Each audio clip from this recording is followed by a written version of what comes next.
impressions of Rutgers and kind of what they've done this year?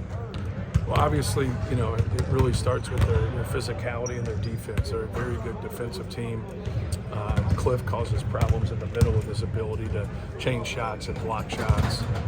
And I think that's the number one thing for us, is just to be able to embrace that physicality and handle that physicality and be functional as a team.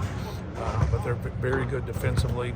They have a wide range of guys, especially guards, that on a given night, can really take it to you. And so, before they've had a perimeter guy that you knew was their main guy, and now it's more balanced, but it's also a little scarier because you don't know, who could come off the bench and get 20 for him, or who's starting to get 20 for him. Hyatt's been real consistent for him as that combo forward. Mag is obviously now back playing. It gives him a lot of experience. But for us, I think it's going to being able to handle their pressure, whether they're trapping or pressing or mixing up their defenses or doing different things to Zach. I think it's going to be really important for us to take care of the basketball and then also rebound the basketball. They've traditionally been a very good rebounding team and very physical and athletic and long. So I think those two areas are going to be important once again. Are they still getting into you defensively like they have in the past, even though they have some different personnel?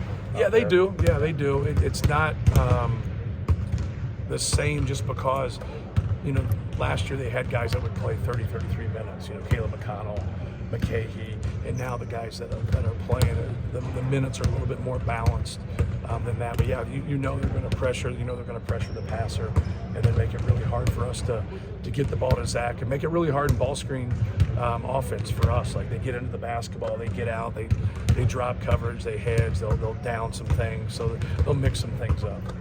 What's been the challenge in winning out there? It's been a while since you guys win out there. Well, they've been good. He's a good coach, and defensively they do a lot of really good things that we just talked about. And, that more than anything, and then we haven't shot the ball well. But I think a lot of that we haven't shot the ball well has had to do with their defense. Is it fair to say this is the kind of architect of a team that you guys have really struggled with over the last season? If there is one, long guards, a lot of pressure. Does that make just focusing on possessions even more but the two games that we turned the ball over, you can find smaller guards on Northwestern's team. You find smaller guards on Nebraska's team. So it hasn't technically just been that. It's been more of us having unforced errors and allowing things to get to us instead of saying, you don't want to take the credit away from the defense, but if you go back and look at those types of turnovers that we've had in those games, they're unforced errors. They're us, putting ourselves in tough positions. And but no, that's their pressure, causes problems for everybody. So I think it's one of the main things on our scouting report is being able to handle their pressure and their athleticism. They've struggled offensively this year.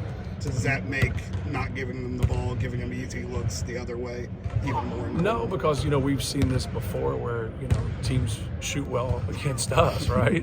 Where you go in there and you're like, well, you should do X, Y, and Z, and then you get guys making really, really tough shots in a game and they get that hot hand.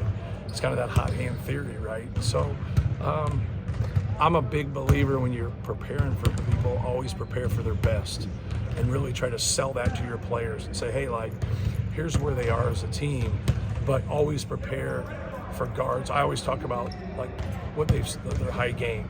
This guy's had 26 in a game against a quality opponent. This guy's had 28 in a game. This guy's had 25.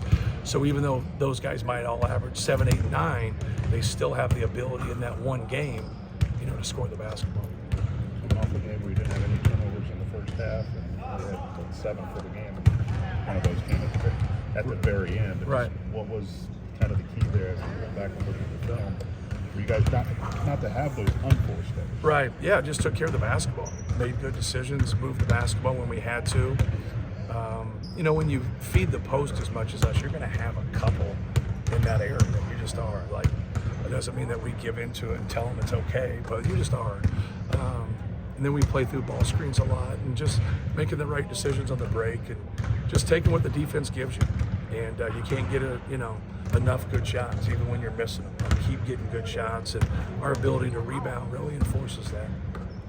Just to complete the checklist for these seniors, they've won, I think, at every Big Ten arena except for Rutgers. So, Oh, really? Yeah. I didn't know that. I guess that's kind of a feather in the cap of what they've accomplished here if they Right. can get the win on Sunday. So Yeah, how because you difficult is that don't to do? play every place, Right. so you don't play every place every year. So it's not 4 times. You know, sometimes it's with Indiana, it's going to be 4 times, but everybody else, it's like 2 to 3 times. So I didn't mean to cut you off. Go ahead. No, it's, But no, it's you know, you're always looking to put something in front of them for motivation. Obviously, trying to win a Big Ten championship, trying to put yourself in the best possible situation for the NCAA tournament. We've done a lot of good things up to this point, but yeah, you know, that's something that they'll know. I'm glad you told me. And so, like, but no, it's the one thing I know they have is a lot of respect, you know, for Rutgers, and a lot of respect for their players and their program and how hard they play and how they go about it. And so, you know, us winning there would, you know, be a huge accomplishment for us just out of the respect we have for them. But it's not necessarily a 1-year achievement, but a kind of a 4-year achievement. Right. To go out and win in every Big Ten arena. Yeah. And that's Yeah, how many teams you've been involved in. Yeah, that's a great accomplishment. I don't know if we have. Maybe a couple. We've had a couple groups be pretty successful. You have had. Have we had it? Yeah. I need to sharpen up on the Chris Foreman game notes. I'm slacking. The last few years, you've had quite a few because you've Yeah. usually been successful. Right. Lance has had a hot streak the last few games. Is that more shots just going in, or is he also playing better on the court offensively? No, he's doing a good job for us. You know, I think with someone who has scored in the past, like with this team, like there's some games you don't get a lot of shots, and some games you do. Just let it organically happen. Whether that's in transition, whether that's in the half court. But no, he's played well. He has shot the ball well. He's competed, and he brings a lot of energy. The energy he brings really helps us.